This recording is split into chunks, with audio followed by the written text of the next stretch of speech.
I'm just trying to get a video out, man. Jazz bums breaking UHQRS news. Boomer Scalper starting his own TV show. Look, we fancy ourselves intellectuals here at the Church of Elvis and even more Latter-day Saints, which I'm the founder, pastor, spiritual advisor of. Okay? We get remaster and reissue day after day after day, week after week after week. And sometimes we need to pump the brakes. Okay? I've done this before.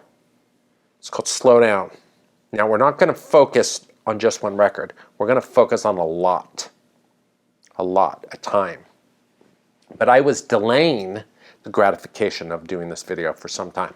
Delaying that gratification.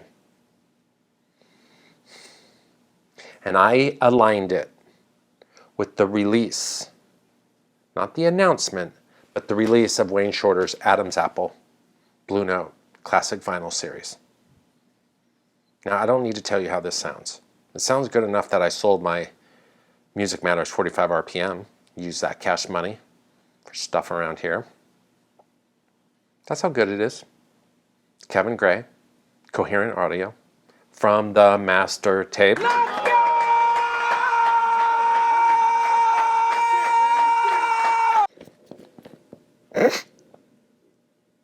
What I'm trying to say is it's not digital. It's not. So we're not focusing just on Adam's Apple. We could, okay?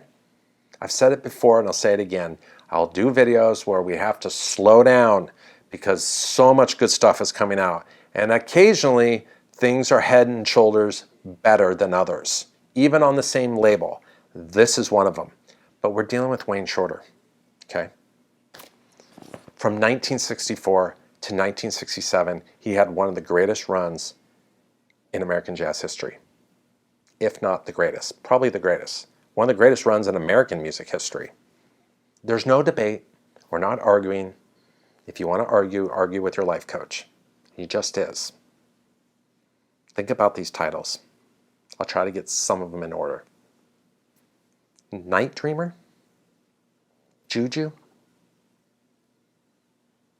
All-Seeing Eye, etc., which I don't think was released in the 80s or 90s.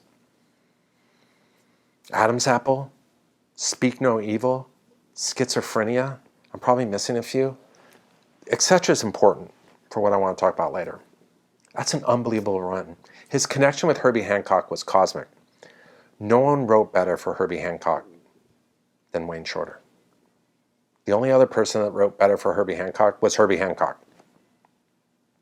I love their connection, and with Ron Carter too, of course. He's doing this while bringing new work to Miles Davis, overlapping and playing in that group, that unbelievable group. And some people will say, well, who's a better composer than sax player? He would have not been in Miles Davis's group if he wasn't a good sax player. It's ridiculous. Not everyone can be John Coltrane. He loved John Coltrane. But as Miles knows, it's the group. It's the group that matters, not the individual. When it comes out. And Miles could put together a great group, and he would have had Wayne Shorter on his butt if he wasn't any good. So enough of that. I've read too much of that. It's not for you.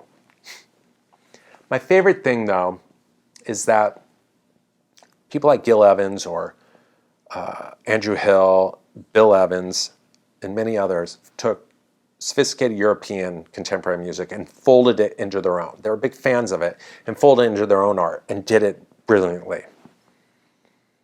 But it was European composers that kept pointing to Wayne Shorter and saying, that guy's brilliant.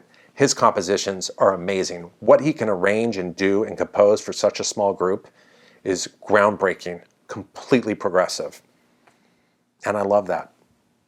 The other thing I love about Wayne is that when you read interviews of other individuals, Herbie, Ron, other people talking about him, watching interviews or reading articles, the first thing they always do with Wayne is talk about his humanity, his sense of humor, his humility, his smile. I just love that. And then they get into the music. He suffered a significant tragedy in his life. He lost a wife in a plane crash. And He came to Buddhism indirectly through Herbie Hancock, through his late wife. And it was the early 70s, I think.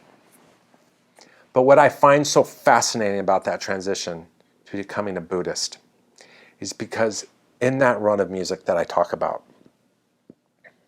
there's an element of delayed gratification. And if you know anything about Buddhism, there is an enormous amount of delayed gratification, delaying pleasure, enjoying the constant, the now. And in his music,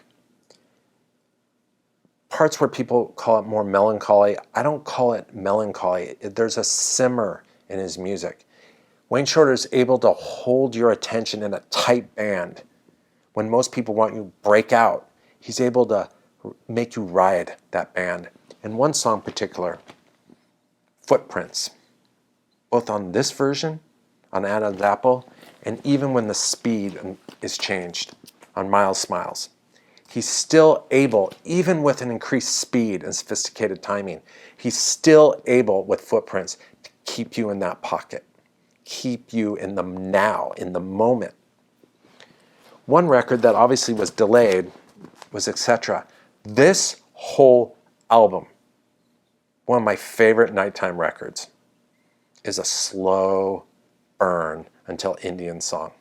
It's just like those warm, hot coals that just stay there and keep you wanting more and more and more, but allow you to enjoy the journey.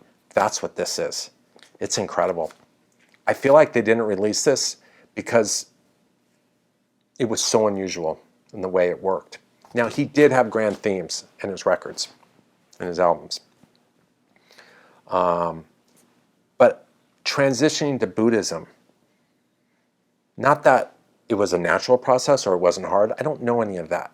But I find that transition must have been very interesting considering the way he wrote music and he composed, because he did delay things. He kept you focused in the center in his music.